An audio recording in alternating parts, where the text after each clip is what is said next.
이 간판부터 먼저 한번 보시죠. 억지로라도 한번 가보시더 희한하니더.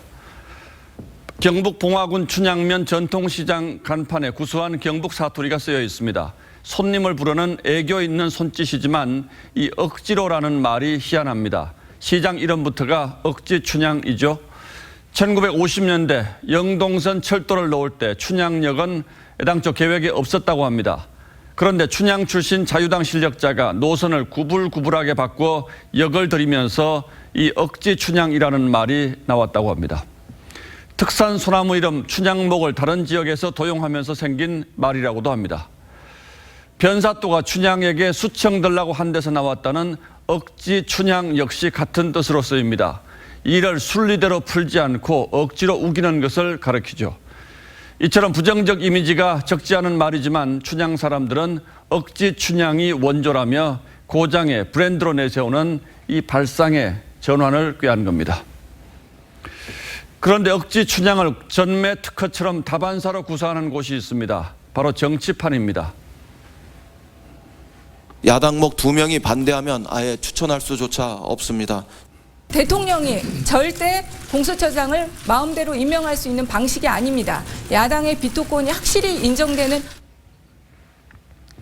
민주당이 공수처법을 통과시키기에 앞서 국민을 안심시키려고 했던 말입니다. 공수처장 후보는 추천위원 7명 중 6명 이상의 동의로 정하게 되어 있습니다. 즉 야당 쪽 사람 2명이 동시에 반대하면 공수처를 출범시킬 수조차 없으니 일단 법은 통과시키고 보자는 게 당시 여당의 주장이었던 겁니다. 그런데 막상 국민의힘이 추천위원 2명을 정하자 말과 표정이 180도 달라졌습니다. 추천위원의 자격을 문제 삼으며 법을 바꾸겠다고 으름장을 놓고 나섰습니다. 야당이 선출한 위원회 자격을 여당이 왜 문제 삼습니까? 이럴 거면 애당초 야당에 비토권을 주었다고 자랑이라도 하지 말았어야죠. 하지만 지금이라도 순리를 따르면 해법은 간단합니다. 정치적으로 편향되지 않고 능력과 성품을 갖춘 인물을 제시하면 반대할 이유가 없습니다.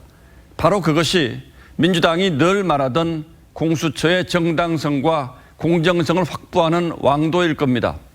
그런데 수시로 말을 뒤집고 법까지 바꾸려고 한다면 야당은 물론 국민도 민주당의 저 일을 의심할 수밖에 없습니다.